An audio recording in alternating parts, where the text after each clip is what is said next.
Bagaimana mungkin orang yang berada di masjid yang semestinya mengingat Allah, yang mestinya berasa berhadapan dengan Allah, tapi justru melupakan Allah. Ini kan ujian luar biasa. Ya, memang kalau mulut mudah menyebut Allah, tapi hati belum tentu. Dan bahayanya penceramah model kita, Ustadz, ya. Kalau orang awam, Wali, alhamdulillah nih tuan rumah. Waalaikumsalam warahmatullahi wabarakatuh. Bang, apa kabar? Masya Allah Pak Wali. Masya Allah. Ya, lanjut mau ikut gabung sini Pak Wali. Makasih Pak Wali, alhamdulillah. Beliau harus banyak didoakan karena jadi orang yang ditakdirkan diberi amanah berat di Batam ini, betul? Jadi kalau lihat pejabat tuh harus kasihan, ya. Jabatannya tidak lama di dunia, tapi hisabnya lama di akhirat. Makanya doakan, doa. Jangan hanya menuntut, yang penting mendoakan, betul Pak Wali? Masya Allah. Ada sebagian orang ketika dia diuji dengan sakit, dia katakan saya sedang diuji. Diuji dia dengan kemiskinan, dia katakan saya sedang diuji. Tapi ketika dia punya popularitas, punya jabatan, dia menganggap ini nikmat. Logika berpikir seperti ini betul atau keliru? Salah. Kok jadi saya yang jawab terus? Jadi justru ujian yang ada puji, ada caci. Ujian yang terberat itu pujian. Kenapa berat? Karena pujian ini cocok dengan yang nafsu sukai. Jadi kalau nafsu suka, itu lebih berat. Tapi kalau nafsu tidak suka, itu cenderung yang lebih dekat yang Allah sukai. Seperti tidur, tahajud atau tidur, pasti nafsu sukanya tahajud atau tidur? Tidur. Nah, makanya itu lebih berat. Jadi dipuji itu lebih berat daripada dicaci. Karena kalau dipuji kita sudah suka jadi merasa seperti apa yang dikatakan orang. Wah, Ustadz Abdul Somad soleh, wah itu lebih bahaya daripada Ustadz perbaiki dong. Nah itu lebih bagus. Berarti kalau gitu kita lebih berusaha mencintai haters daripada lovers. Ya lover dicintai, haters juga dicintai. Masya Allah. Karena tidak rugi kita dikritik orang. Yang rugi itu sebetulnya kalau terpedaya oleh pujian orang. Sekarang bagaimana rasanya Ustaz jadi orang terkenal? Masya Allah, tabarakallah. Kita sedang disadarkan bahwa selama ini kita salah melihat hidup. Selama ini kita merasa kalau sedang sakit diuji Allah. Ketika kita sedang miskin diuji Allah. Ketika kita sedang dapat jabatan, alhamdulillah saya diberi. Padahal sebenarnya juga bagian dari. Dan lebih berat ujiannya. Ujian jabatan. Iya. Ujian popularitas. Lebih berat Pak. Kalau orang populer seperti Ustadz Abdul Somad ini ya. Ada contoh lain enggak? Udahlah giliran. Kalau orang tidak dikenal, bikin kesalahan bisa dia sendiri Pak. Tapi kalau model orang, hampir nyebut kita, model Ustadz yang terkenal ini, bikin satu aja kesalahan, ditiru orang banyak, udah nggak tahu gimana ngejar tobatnya itu. Dosa jariah. Iya, dan terus disampaikan, apalagi sekarang dengan seperti ini lebih sensitif lagi. Makanya siapapun, dan orang terkenal itu bukan karena maunya orang, karena maunya Allah. Ujian, tidak usah ingin terkenal. Dan kalau nggak ada takdirnya nggak akan pernah terkenal. Tapi yang udah ditakdirkan terkenal harus obat habis-habisan supaya tidak terpedaya oleh keterkenalannya. Gitu. Bagaimana memanage hati kita supaya kita tidak terpedaya oleh setan yang luar biasa? Jadi terbalik, ini tidak sesuai rencana saya. Rencana saya mau dengerin Ustadz ceramah. Saya sedang belajar ilmu tauhid. Bagaimana mensucikan hati? Gimana jamaah? Membersihkan hati. Tidak boleh mengadu ke jamaah. Oh gitu ya. Aneh pada saya tuan rumahnya. Begini Ustadz, kata guru saya, kalau kita sedang diuji dengan dihormati orang lain, Ya. Pokoknya kalau orang menghormati kita pasti minimal dua hal. Satu, yang dipuji oleh orang itu pasti karunia Allah. Ya. Wah, ini pintar, pasti karunia Allah. Ya. Wah, ini hebat, pasti karunia Allah. Wah, ini kaya, pasti karunia Allah. Pokoknya kalau orang muji kita, yang dipuji itu pasti pemberian Allah. Itu yang pertama. Jadi kita harus tahu, oh, ini yang dipuji pemberian Allah. Yang kedua, kenapa kita dipuji orang?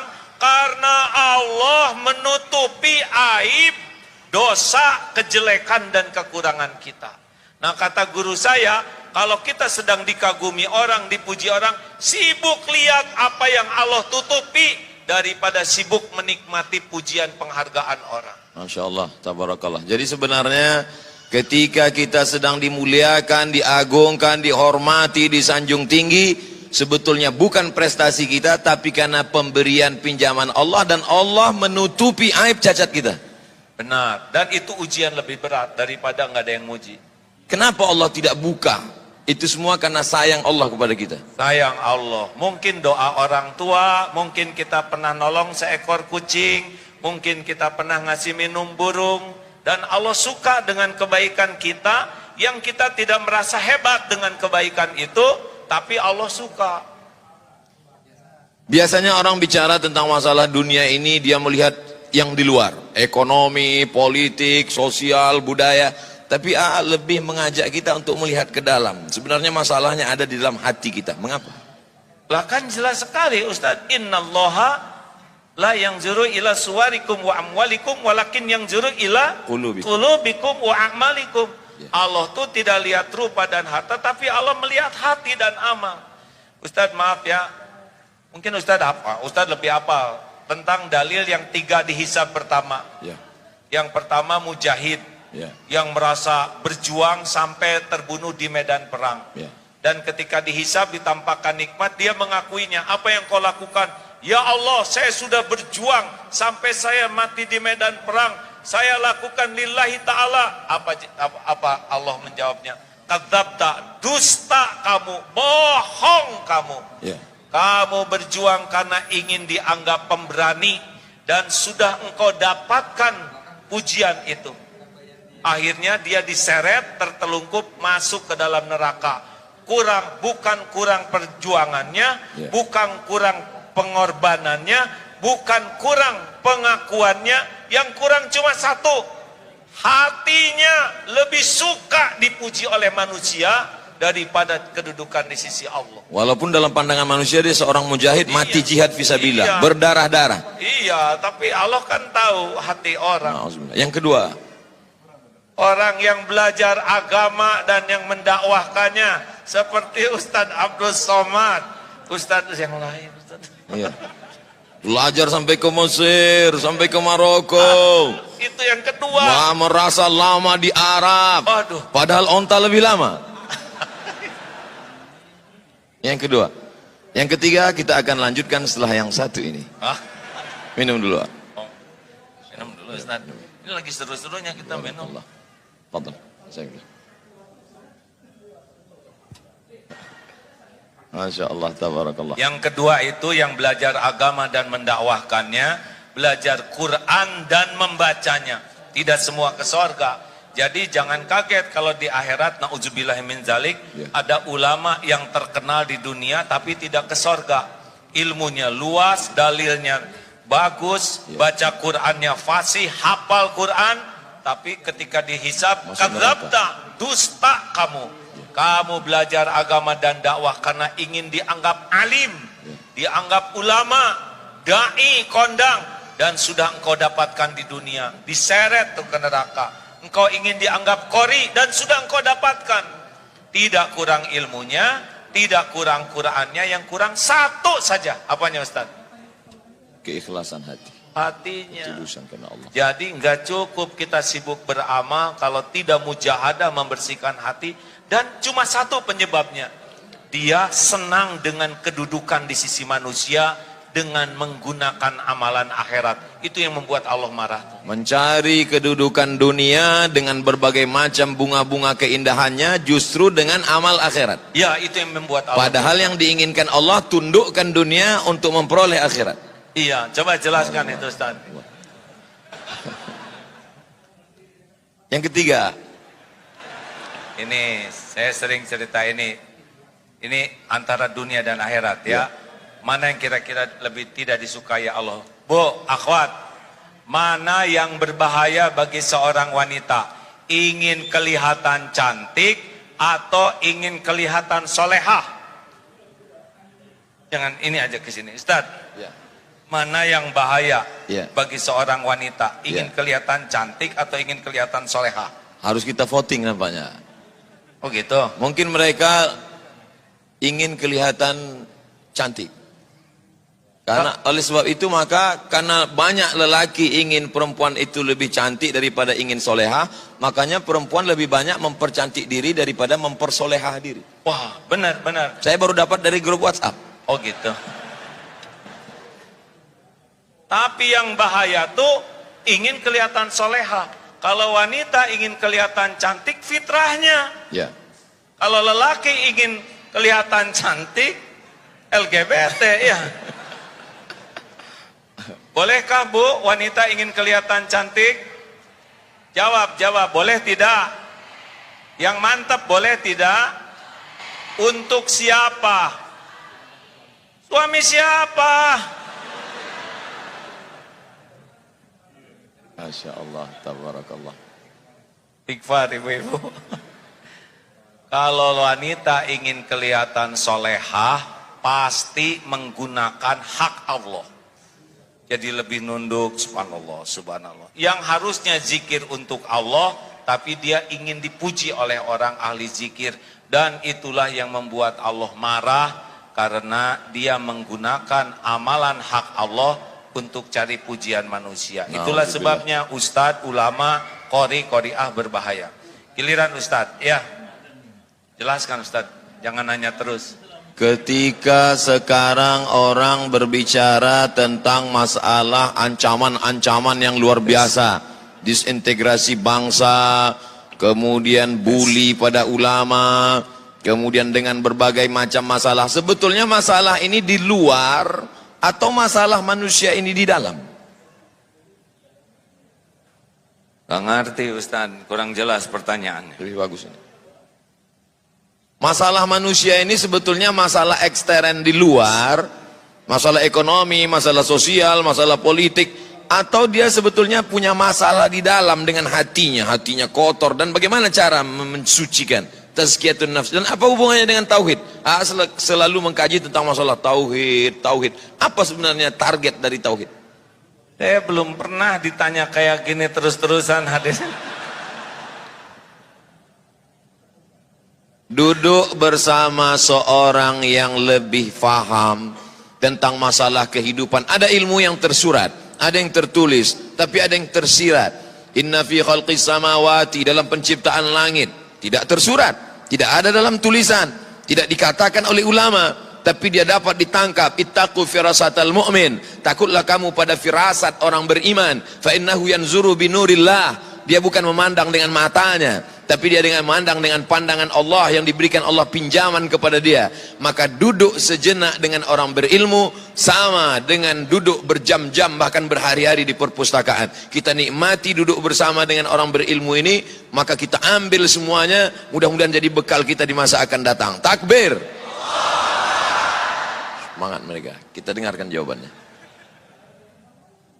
Tauhid, tauhid. Seumur-umur saya ceramah, baru kali ini saya dipaksa menjawab begini. Ilmu yang saya dapatkan begini, mengapa Rasulullah SAW diutus ke bumi? Ya. Innama bu'itstu liutammima makarimal akhlak. Sesungguhnya hamba diutus ke bumi hanyalah untuk menyempurnakan kemuliaan akhlak. Ya.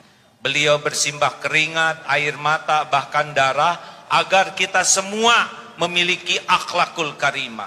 Karena semua masalah itu gara-gara akhlak yang buruk. Akhlak. Politik itu tidak ada masalah, tapi menjadi masalah kalau berpolitik dengan akhlak yang buruk. Ekonomi itu juga tidak masalah, tapi jadi masalah kalau akhlak buruk. Dalam rumah tangga juga yang jadi masalah itu adalah akhlak. Ya. Benar? Ada ikhwan yang belum nikah? Maaf akhwat, ada yang belum nikah? Coba dengar ini ya. Akhwat, khusus bagi yang belum nikah, yang udah terima apa adanya ya. Akhwat, maukah punya suami yang rupawan? Jawab, jawab. Sudah rupawan, pinter, mau? Sudah rupawan, pinter, banyak uangnya, mau? Tapi akhlaknya bejat, mau? Jelas? Ada harapan untuk saudara-saudara ya, yang kurang rupawan, kurang pinter, kurang duit, asal akhlak, mau? Akhwat, betul? Coba ikhwan, maukah punya istri rupawan? Udah rupawan, pintar? Udah pintar, banyak uangnya? Tapi akhlaknya mulia. Dengar akhwat, suara terkeras bukan masalah rupa, tapi masalah akhlak, benar? Nah, akhlak itu menurut ilmu yang saya dapatkan pilarnya dua. Jadi kalau orang ingin berakhlak baik meniru Rasulullah, itu pilarnya dua. Satu, kepada pencipta, kepada Allah Subhanahu wa Ta'ala, benar bersih tauhidnya. La ilaha illallah, tiada ilah selain Allah. Hatinya itu tidak menuhankan apapun selain Allah. Tidak menuhankan harta, gelar, pangkat, jabatan. Walaupun dia punya, tapi tidak ada lengket di hatinya terhadap dunia ini. Allah saja, mau dia jadi menteri, jadi gubernur, jadi wali kota, tidak ada masalah. Hatinya tuh, saya bukan hamba siapa-siapa selain hamba Allah. Buahnya dua, patuh dan pasrah. Cirinya juga dua, roja dan khaufnya kepada Allah. Itu tauhid.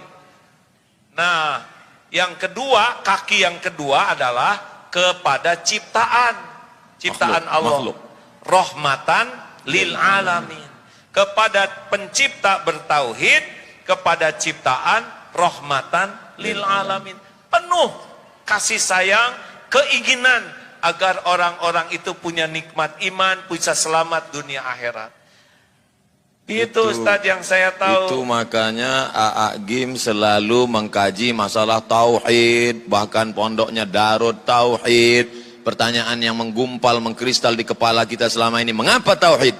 Ternyata masalah manusia ini dapat diselesaikan dengan dua, kepada Khalik, hanya bergantung kepada Allah. Tapi selama ini kalau kita bicara tentang masalah orang bertauhid, biasanya katanya zuhud, jangan bergantung kepada harta, jangan bergantung kepada kuasa. Akhirnya dia hidup miskin, susah, melarat.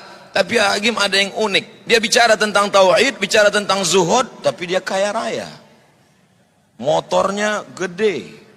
Bukan motor gede, itu motor sedang, sayanya kecil, jadi lebih kelihatan. Masya Allah. Bicara tentang masalah tauhid, orang selalu mengatakan kalau sudah tauhid kita murni, jangan lagi memandang kepada harta, tinggalkan ekonomi, tinggalkan. Tapi justru Agim tidak demikian. Tauhid tetap, tapi kita lihat kehidupannya baik, ekonominya mapan, kehidupannya bagaimana menyeimbangkan ini sehingga umat tidak tersesat dalam pemahaman yang keliru, memahami Islam. Jadi begini Ustadz. Ya. Tidak menuhankan itu bukan berarti tidak punya. Kata kuncinya bukan berarti tidak menuhankan, berarti tidak punya. Iya, gini. Kita punya harta tapi tidak menuhankan harta, itulah zuhud. Allah. Ada orang yang tidak punya harta tapi menuhankan harta, tetap saja dia walaupun bokeh tetap tidak bagus itu yakinnya. Orang yang tidak punya harta tapi menuhankan harta, ingin punya harta padahal tidak punya harta, masuk nerakanya 2 kali berarti. Gak tahu juga Ustaz, itu urusan Allah. Tapi udah pasti menderita karena setiap kali kita mengilahkan sesuatu selain Allah, Allah kan tahu isi hati kita, pasti Allah turunkan gelisah. Jadi kalau misalkan udah menyandar nih ya, udah ingin dipuji, ingin dihormati, ingin dikagumi ke makhluk, udah pasti Allah naruh di hati ini kegelisahan, kesengsaraan. Makanya kalau punya dunia nggak ada masalah, tapi jangan sampai menganggap dunia inilah penjamin hidup kita. Zuhud itu kan bukan tidak punya uang, Ustadz. Yeah. Orang yang zuhud itu mau punya 1000, sejuta, semiliar, sama. Karena dia lebih yakin dengan jaminan Allah daripada apa yang ada di tangannya. Itu zuhud. Bagaimana menguatkan keyakinan? Harus dilatih, Ustadz. Cara melatihnya? Ya, misalkan ini nanti ada sedekah, ya. Jangan suka ragu-ragu, sedekah berapa? Nggak usah dihitung-hitung. Ada sini, coba aja keluarin. Buka jam, keluarin. Cincin, keluarin. Pasti nyesel. Kenapa tidak dari dulu saya jadi dermawan, gitu nyeselnya. Oh, jadi ini akan ada ujian. Ada sesudah ini biasakan diuji. Ya. Masya Allah, mana kotaknya? Nah, belum Ustadz, belum panas ini belum. ya. Jadi seperti tukang parkir, banyak mobil, tidak sombong, ganti-ganti tidak takabur, diambil sampai habis tidak sakit hati. Tidak ada rasa memiliki. Nggak ada. Bagaimana melepas rasa kepemilikan, rasa ketergantungan, rasa keterikatan dari dalam hati ya? Jadi saya gini yang ketempuhan ini hadirin. Jadi harus dengan riadah Ustaz. Tidak bisa ilmu ma'rifatullah ini hanya dengan belajar. Tapi harus ada mujahadah melepaskannya. Makanya seperti kalau saudara ragu terhadap uang, latih saja. Dia punya uang, potong 5%, sedekahkan. Lihat, jadi miskin tidak? Oh, enggak juga. Potong 10%. Jadi miskin tidak? Oh, enggak. Potong 20%. Tuh, lihat Ustaz, udah lihat kan? Semuanya tegang. Padahal baru rencana. Tadi 5% mereka masih senyum. 5%, 10%. 20%. Baru rencana pelit. Saya nih Ustadz ya, maaf ya. Kalau saat ini nih, tiba-tiba ada tamu.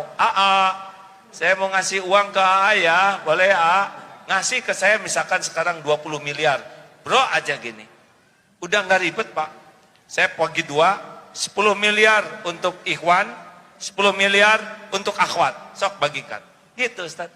Namanya juga ngelamun, masa pelit ya kan? Betul. Kita mah ngelamun aja pelit Ustaz. Apalagi nggak ngelamun. Suatu ketika saya sedang pergi umroh. Lalu kemudian saya melihat ada cincin yang sangat cantik. Saya sangat suka. Lalu saya beli. Lalu saya pakai. Lalu saya menikmati. Hati saya mulai tergantung. Karena kalau dia pergi pasti saya akan kehilangan. Sampai akhirnya saya suatu tempat ceramah. Ada bapak-bapak mengatakan, cincin Ustadz cantik, saya suka, boleh nggak untuk saya? Lalu kemudian saya berikan kepada dia. Saya ingin mempraktekkan ceramah dulu waktu di Darut Tauhid. Jangan ada keterikatan. Saya ingin lepaskan itu, cincin ini saya lepaskan. Saya amalkan ceramah saya tidak ada keterikatan dengan cincin ini. Menyesal saya. Ini ada cincin yang lebih bagus ya nggak? Ceritanya belum selesai. Oh iya. Begitu saya berikan, saya menyesal dalam hati saya. Ini gara-gara mengamalkan ilmu game ini. Jangan ada keterikatan, lepaskan semuanya. Saya lepaskan satu cincin. 2 hari setelah itu saya ceramah di Makassar. Datang bupati, tidak boleh sebut nama, menjaga kode etik jurnalistik. Dia lepaskan cincin yang dia sayangi, yang lebih mahal yang dari saya punya. Inilah dia sekarang. Masya Allah, Alhamdulillah, Allahu Akbar. Yakin kan? Memang ajaran ini luar biasa. Saya dulu dilatih guru saya begitu Pak.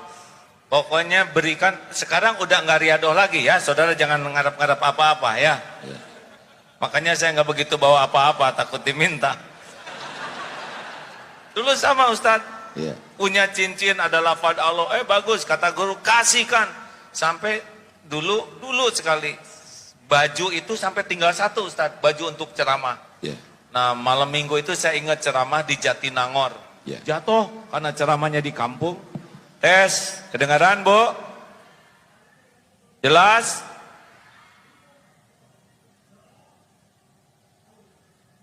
Dari tadi tidak kedengaran. Yang sebelahnya gini, yang sebelahnya gini, gimana? Jelas sekarang? Ya memang hidup tidak mungkin memuaskan setiap orang. Nah hadirin, saya ingat tuh Ustadz, Ya. pada subuh, waktu itu saya masih tinggal dengan orang tua. Ya. Sedih karena pagi harus ceramah, tapi baju tidak ada karena yang semalam kotor. Ya Allah, saya sudah berusaha ngamalkan perintah guru saya, dan sekarang saya nggak punya baju ganti untuk ceramah. Masya Allah tuh pada subuh, Ya. datang tuh tamu bawa baju batik 2 seperti ini, safari. Belum pernah saya punya baju batik. Tolong pakai ini. Saya beli, tapi kekecilan, mungkin dia cocok 2 sekaligus tuh. Alhamdulillah, Allah ilhamkan beli, tapi dibikin kekecilan sehingga ngepasnya buat saya. Jadi benar-benar tidak akan pernah balasan dari Allah itu mengecewakan. Gimana kalau ketika memberi itu ada harapan dalam hati, mudah-mudahan Allah balas, Allah ganti, boleh nggak? Boleh, karena ngarep-ngarepnya dari Allah. Hanya levelnya belum level bagus. Kalau level yang paling bagus VVIP tanpa ada harapan sama sekali. Allah udah tahu kita berharap di hati kecil. Ya. Allahu Akbar. Kan lintasan hati, wa huwa alimum bidatis sudur. Wa asiru qaulakum awijharu bi innahu alimum bidatis sudur. Mau engkau rahasiakan kata-katamu, mau engkau keraskan seperti ini, sesungguhnya Allah tahu isi hati. Al-Mulk 13. Ya. Allahu Akbar. Sulitkah bagi Allah Subhanahu wa taala memberikan yang kita minta? Kenapa Allah tidak pernah mengabulkan semua keinginan kita? Apa rahasia di balik itu? Karena belum tentu baik yang kita inginkan. Wa asa an takrahu syai'a wa huwa khairul lakum wa asa an tuhibbu syai'a wa huwa syarrul lakum. Boleh jadi engkau tidak suka, padahal baik menurut Allah bagimu, dan boleh jadi engkau suka padahal buruk menurut Allah. Wallahu ya'lamu wa antum la ta'lamun. Jadi kekeliruan kita selalu menginginkan Allah ikut nafsu kita. Benar Ustaz. Padahal semestinya kitalah yang menurut Allah. Sebetulnya tidak penting keinginan kita itu, yang terpenting keinginan Allah yang terjadi pada diri kita. Bagaimana caranya menundukkan keinginan kita mengikut kehendak Allah ketika yang kita inginkan tidak tercapai, hati kita tetap lapang, plong. Gimana caranya? Ya Allah, belum pernah sepanjang saya ceramah jadi terdakwa begini. Santri di Darut Tauhid mah nggak ada yang berani kayak gini Ustaz. Nggak apa-apa begini hadirin, sebetulnya saya mau dengerin ceramah beliau ini. Setuju tidak begini atau saya balik aja? Jadi Ustadz, apa pertanyaannya tadi? Selalunya kita menginginkan Allah mengabulkan keinginan kita. Ketika Allah tidak memberi apa yang kita inginkan, lalu kita merasa sempit, sulit, marah. Bahkan tidak sedikit dari orang marah kepada Tuhan. Na'udzubillah. Bagaimana kita menundukkan keinginan kita mengikut kehendak Allah dengan hati yang lapang? Memang ini tauhid. Kalau kita tahu Allah Maha tahu yang terbaik bagi kita, kita tidak akan ngotot dengan keinginan kita. Kita pasti melakukan 2 hal. Satu, musyawarah dengan orang yang ahlinya. Yang kedua, istiqoroh. Tugas kita kan cuma 3. Meluruskan niat, menyempurnakan ikhtiar, dan pasrahkan kepada Allah. Kita ini hamba, tidak berhak mengatur Allah. Kita ini hanya melurus. Tugas kita kan bukan menentukan sesuatu. Tugas kita tuh niatnya lurus, lillahi ta'ala, ikhtiarnya maksimal di jalan Allah. Dan yang ketiga, kalau baik silahkan, kalau tidak baik jangan. Mungkin praknya ini yang penting tuh Ustaz.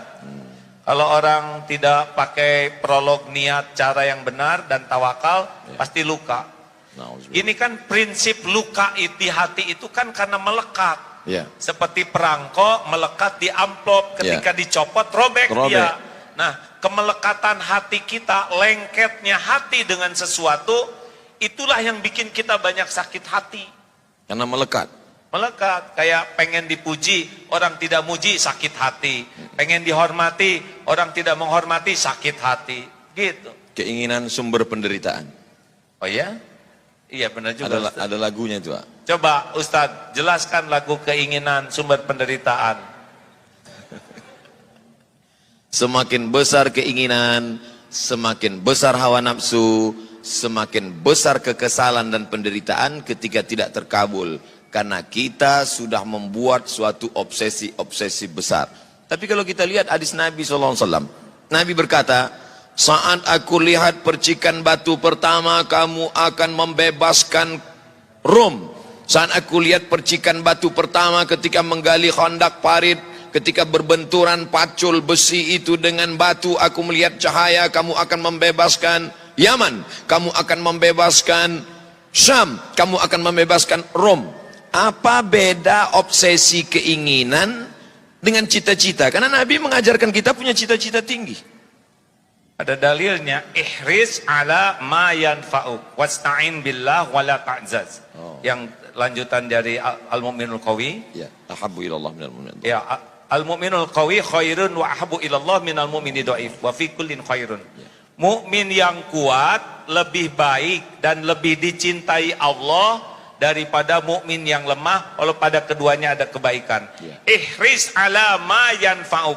Bersungguh-sungguhlah, antusiaslah, ya, semangatlah dengan apa yang bermanfaat bagimu. Ada lanjutannya, wasta'in billah. Minta tolong ke Allah, wala ta'jaz, dan janganlah kamu bersikap lemah. Jadi kata kuncinya adalah bermanfaat atau tidak bermanfaat, dan minta tolongnya kepada Allah. Silakan punya cita-citi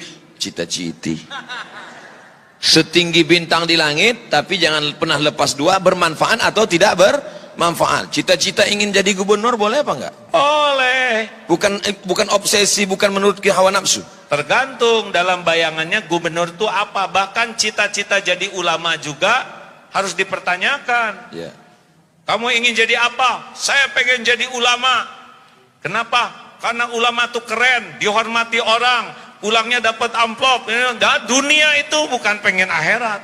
Nah kalau gitu ulamanya itu dunia, itu nggak boleh. Dia pengen jadi ulama versi itu. Kalau saya ingin jadi ulama, kenapa? Karena saya ingin punya hati yang takut ke Allah. Bagus. Pengen jadi gubernur, boleh. Terserah mau jadi apa. Dengan jadi gubernur, mudah-mudahan saya bisa mengambil keputusan yang paling adil. Karena Indonesia ini dibangun dengan negara kesepakatan. Tolong ini teman-teman disimak ya. Indonesia ini dulu awalnya dibangun oleh kesepakatan para tokoh-tokoh kita. Tidak hanya umat Islam, tapi ada juga tokoh-tokoh yang selain agama Islam sepakat membangun negeri ini dengan berdasarkan Pancasila. Itu kesepakatannya. Nah kita misalkan sekarang sudah ada, kita harus menyadari bahwa memang cikal bakalnya ini adalah kesepakatan, bukan hanya milik umat Islam. Ya. Jadi kita harus mengerti dan menghargai hak-hak orang lain juga. Karena memang kesepakatannya begitu. Jadi kalau saudara ada di Australia, ya memang begitu kesepakatan awalnya. Nah kita kalau saudara pengen jadi gubernur, dengan begini saya mudah-mudahan bisa bersikap adil. Kepada umat Islam mudah-mudahan bisa menjadi tauladan. Mengajak ibadah dengan benar, berakhlak dengan baik. Kalau niatnya jadi pejabat untuk keadilan, untuk kemaslahatan, jadi tidak jadi udah dapat pahalanya. Manfaatnya paling tidak Kiai Haji Abdullah Gimnastiar bisa memuluskan, merubah Bank Riau Kepri menjadi Bank Riau Kepri Syariah. Baik apa tidak baik itu? Ulangi. Bank Riau Kepri konvensional. Ya. Kalau ada orang yang suka ngaji, punya kekuasaan, bisa berubah menjadi Bank Riau Kepri Syariah. Itu ada manfaat atau tidak ada manfaat di dalamnya? Saya kira setiap transaksi kebagian pahalanya itu. Setiap transaksi? Ya, kepala daerah yang memberikan keputusan seperti itu dapat pahala. Karena untungnya jadi kepala daerah, jadi pemimpin tuh, kalau menentukan kebaikan beliau dapat pahala mengalir. Bonus. Tuh, Pak Wali Kota. Allahu Akbar.